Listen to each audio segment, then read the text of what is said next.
in Heathrow Airport, have they uprooted it from London and taken it to, say, Riyadh?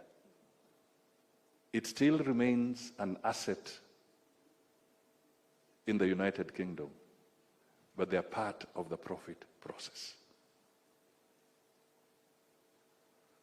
We need to get our people to understand that when we talk about broadening the space, it's to bring in capital, to bring in technology, to bring in resources that you may not be able to raise on the local front. Now, it's this kind of engagement that I'll be putting across to you as members of the diaspora to enrich that debate on the local scene so that the broader aspects of us drawing capital and bringing in FDI can be seen from a broader perspective. We were having a light moment with the president here, and somebody said, why are you selling KICC? The government talked about privatization. They did not talk about disposal of KICC. Two distinct things.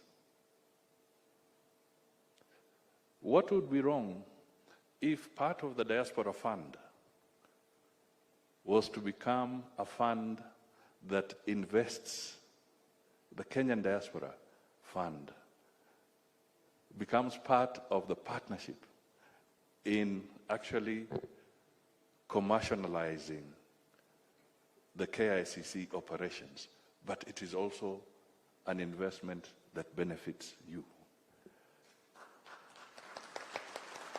and benefits the people of Kenya. So these are some of the engagements that I would say that might be very, very useful as you converse, so that we help in enriching debate here and broadening exposure, so that people don't start imagining that the government of Kenya is on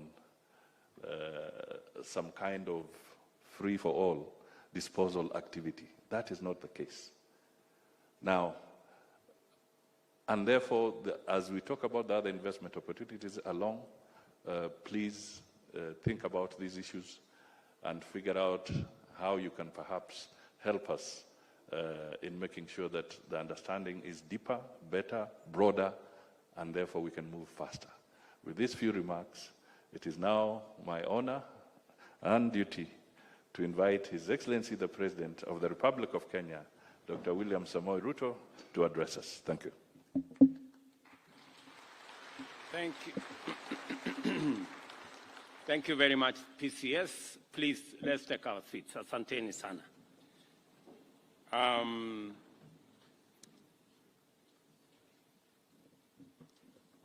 Partners who have put this event together, Prime Cabinet Secretary and your team from the Ministry of Foreign Affairs and Diaspora Issues, our members of the Diplomatic Corps who are here, and our diaspora, distinguished guests, ladies and gentlemen, good morning. Hamjambo. Karibuni sana nyumbani. For those of you, I'm told some of you came straight from the airport and to this meeting. Some of you came a little earlier. Karibuni sana nyumbani. Welcome home. And I hope you will be staying back for Christmas and maybe possibly New Year. But remember to go back to work. I am delighted to join you for this important Diaspora Investment Conference, where powerful conversations shall take place touching on the core of our bottom-up economic transformation agenda. Before I go further, I extend a very warm welcome to all of you, and in particular, Kenyans who have traveled from far and wide, from different continents, and using different means. And again, let me repeat, Karibuni Nyumbani. I'm also quite proud to witness the culmination of the government's commitment to our diaspora. And for the sake of clear context, I shall set out our commitment in a bit of detail. In our plan, we committed to create a dedicated State Department for Diaspora Affairs whose mandate would be to improve government service delivery, establish a diaspora forum, promote greater local investment by Kenyans living abroad, facilitate through intentional measures greater access to overseas employment opportunities for Kenyans, foster the transfer of knowledge, skills, technology through strategic engagement, promoting the welfare of Kenya's diaspora, and leveraging our diaspora to enhance Kenya's international profile. We have been committed to enrich our engagement with our brothers and sisters living and working abroad beyond the asymmetrical preoccupation with remittances. At any rate, the diaspora's contribution through remittances has overtaken the performance of our major exports and are now constitute a major anchor of economic stability and driver of investments in our country. The State Department of Diaspora Affairs is the host of the first Kenyan Diaspora Investment Conference, whose agenda is dedicated to facilitating richer conversation, fostering greater understanding, and strengthening our partnership in investment promotion across various sectors of our economy. This event, therefore, eloquently testifies to the government's commitment in delivering its commitment to the diaspora. I am encouraged to note that during this conference, you are going to be engaged in robust deliberations on various dimensions of investment, from general experience to sectoral components like financial services, real estate, and strategic value chains like agriculture, manufacturing, healthcare, and of course, the new sphere of creative economy. I am glad to note further that this conference promises to facilitate rewarding engagements on such specialized investment areas as public-private partnerships, the fintech and startup ecosystems, and that the Kenya investment environment, which has now significantly upgraded its attractiveness proposition, as well as aspects of social welfare and social protection relevant to both you living in the diaspora and to your families living here in Kenya. As government, and by keeping the promise of bringing diaspora issues to the center of our policy, programs, and initiatives, I am happy when I see such events that seek to engage a section of our population that was for a long time sidelined on matters of national development and national discourse. However, for the diaspora to be involved in the socio-economic development back home, they have to be secure and flourishing in their host countries. As Government of Kenya, the security and safety of all citizens is our foremost commitment and most fundamental obligation, without which every other endeavor, including the conversation we are having here about investment, would not be possible. We shall continue to engage our diaspora across the globe with the objective of providing systems and structures to protect the rights and welfare of diaspora while mainstreaming their contribution to nation building in every sector of our economy. During my first engagement with the diaspora in December 2022, I committed to decentralize, automate, and digitize as many government services as we can so that the diaspora can access them online and do not have to spend hours or even whole days traveling to get consular service. I can confirm, as indeed my PS Diaspora has, that we have expanded digital provision of public services to encompass 14,000 services, government services. And it is our commitment to ensure full digitization, which has not only enhanced efficiency and integrity in the provision of government services, but also improved revenue collection. Additionally, we have rolled out the mobile consular service exercise that has now covered 22 countries and served over 9,000 Kenyans abroad at the closest points to where they live. To connect our highly skilled and innovative human capital with employment opportunities, we have developed the global labor market strategy that will facilitate Kenyans, especially young people, find work abroad. Our objective in implementing all these measures to create safe migration pathways, friendly environment to work in the diaspora, and seamless networks that facilitate, promote, and support diaspora investments back home.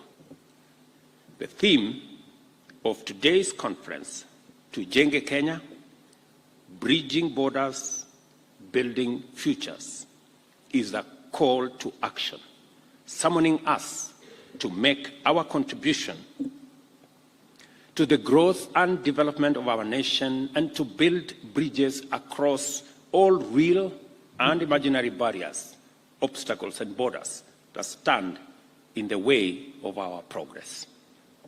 This event, therefore, serves as a platform to strengthen the bond between Kenya and its diaspora, to forge partnerships that transcend borders, and to build futures that are prosperous and inclusive.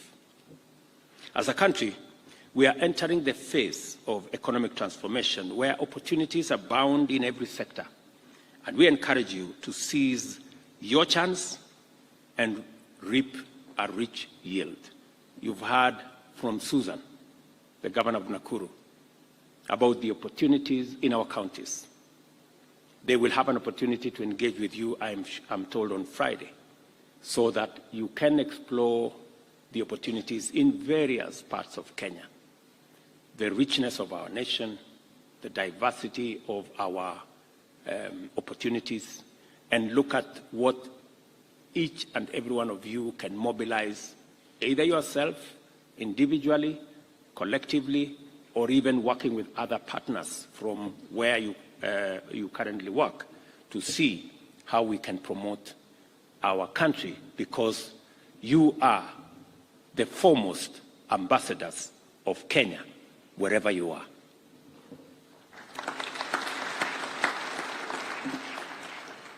I recognize, appreciate, and commend the Kenyan diaspora for its role in decolonizing, democratizing, and globalizing our economy. I encourage you to leave this conference with a strong resolve to do more and earn more from the opportunities that continue to unfold as we undertake the bottom-up transformation of our economy. Let us embark on this journey to build a nation that thrives on the collective efforts of its people, both at home and abroad. We are keen to work with you to harness your networks in order to channel more investments to Kenya and create opportunities to move this country forward. I wish you, good people, all the best as you engage us. And there are many agencies of government. There are many departments of government that will be having this conversation with you. The ministry has mobilized different actors in our economy so that they can directly answer some of your questions. They can directly canvass their positions with you so that you instead will be their agents wherever you are, because Kenya is the collective project of all of us. Whatever it is that each and every one of us can do from whatever position whatever advantage that you have should be for the greater good of our nation. We are a great nation. I am very confident about Kenya, and I'm very confident about the future. And I promise you that Kenya is going to change. This, our country. Take it from me. 10 years from today, people will come to Kenya and they will not recognize. We will have transformed this country in a very fundamental way. And it is going to take difficult, smart decisions, and I promise you we are very well underway in making sure that we change our country. We have always, I promise you, all leaders in Kenya, they know what should be done. Everybody knows what should be done. But it never gets done. So this time around, we are going to be intentional, we are going to be deliberate, because we must do it. Yeah, we must do it. Let me give you an example. All of us, in the two main formations, we had identified housing as a very important program that will do 4 things for us. Number one, it will make sure that millions of Kenyans who live in dignity, 7 million Kenyans, good people, live in slums in your country. Informal settlements, greatest indignity, no water, no road, no electricity, no toilet, you know? We have 1,410 slums in Kenya. It's not just Kibera. You know, whenever we talk about slums, people think it is Mukuru and Kibera and a few places. 1,410 countrywide. So we need to liberate our people from the indignity of living in slums, number one. Number two, we need to get Kenyans to own a home. And for them to do that, we have to have social housing, we have to have affordable housing. We have now reduced, we now will have a unit that will cost 400,000 with a tenant purchase of 3,000 shillings a month. And finally, a Kenyan will own a house. You know, we've made it look like owning a house is the privilege of the people who have means. We must make it, owning a house is a right for every citizen who lives in our country. Number three, it is our opportunity to grow jobs. In just the last 8 months, we now have 120,000 Kenyans working in our housing program. In factories that manufacture cement, factories that manufacture steel, transporters of all the construction equipment, manufacturers of construction products, engineers, architects, plumbers, technicians, electricians, including laborers. That's a whole ecosystem of people working. These are people who would otherwise be jobless today. My intention is that we are going to double these numbers by March next year. We are going to triple them by end of next year. And in 5 years, we will have 500,000 Kenyans working, and the whole country will be a bustling construction site. And much more importantly, as you all know, the amount of land fragmentation that is going on in Kenya is alarming. We have whole counties like Vihiga and Kicc that if we don't do something about it, so shortly they will become rural slums. We need to reverse land fragmentation. And housing is the tool we have to reverse fragmentation and to give us an opportunity to save the land that we have for production of food and production of other items so that we can drive our food security initiatives, but also provide settlements and housing for our people. And finally, we will stimulate the whole ecosystem of manufacturing of construction products. Recently, I was giving a check of 140 million shillings to, you know, those fellows on Ngong Road. You know those fellows there making furniture there on Ngong Road. Those fellows nowadays are entrepreneurs. You know, wale watu mnaona tu ni watu jua kali. Siku hizi wako noma sana. You know, they are doing for us doors, they are doing for us windows. They are now a company for a housing plan. So this beautiful project was in the manifesto of Kenya Kwanza. The same housing project, complete with percentages of the levy, was also in the Azimio manifesto. But when it came to implementation, my friends, that is where the devil lives. Nobody wanted it implemented. Because we all want to talk about it.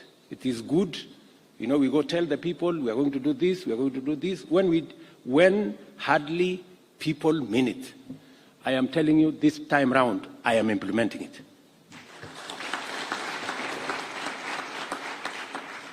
And I am so determined because we must do it. Korea did it, Singapore did it, Malaysia did it, and that is why they are ahead of us. We know what we must do, but we cannot gather the courage to do it. But this time round, whatever it takes, we are going to implement it. We will also give you guys a chance. You don't have now to harass yourself, or you are looking for cement, I don't know, you are looking for steel, I don't know, you are looking for stones to go and build a house. Just log into Boma Yangu. I think it is 832 was Boma Yangu. Hinga will come and brief you, my PS for housing. You will choose for yourself the house you want. It is the responsibility of the government of Kenya to deliver that house to you. Kazi yako ni kulipa tu whatever it is that you need. You don't need to know me, you don't need to know Hinga, you don't need your relative, you don't need your friends, because you know what they do in most cases. So we will save you the trouble. So this, I've just given you an example of why we must change Kenya. Yeah? And I promise you that we're going to move this country in the right direction. We will make the difficult decisions, we will make the smart decisions, because we owe no less to the people we told that this was going to happen.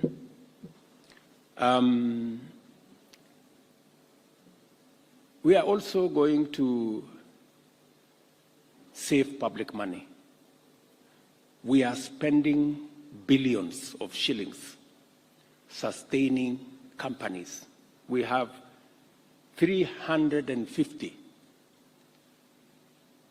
public companies, public entities, yeah, that just take money from the budget. We are supporting them. Billions of shillings. Some of them you ask, what is this one doing? Nobody can tell you what the hell it is doing. But we are putting in 100 million, 200 million, 500 million every year. So some of those things, we are going to make a decision. And by the way, very interesting. A report was already done. A whole report saying these companies, about 150, should be removed. What they are doing can be done by the private sector. In fact, sell some of these companies to the private sector. The private sector will give us more value out of them. Yeah? Some of them divest.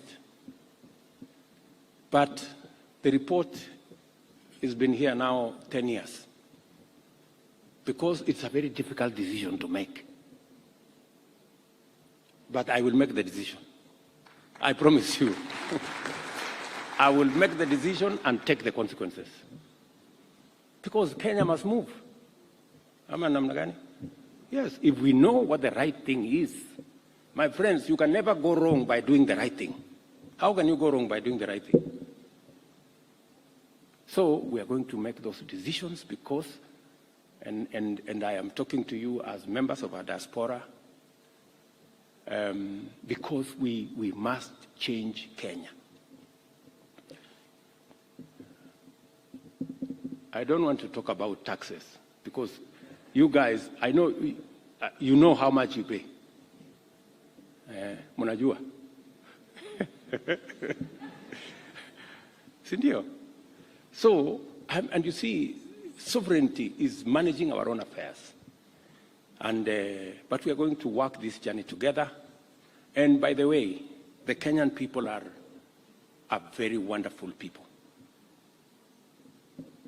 They can see logic, they can see sense where there is sense. When somebody tried to say we should get rid of the housing fund, many people stepped forward and said, look, for the first time, we have jobs. For the first time, we can feed our families. For the first time, we have an opportunity to own a house, an opportunity we have never had. Because the cheapest house in town was like 2-3 million. We have now brought it from 2-3 million to 500,000. That is the difference we are making. Democratizing the owning of homes. So you're going to have a great investment conference. I will be here shortly because I have another assignment, but I really wish you the very best. And I look forward to another engagement, maybe next year when we come and see how we can take this forward. Asanteni sana, my very best wishes, Merry Christmas, Happy Wonderful New Year, and I wish you well.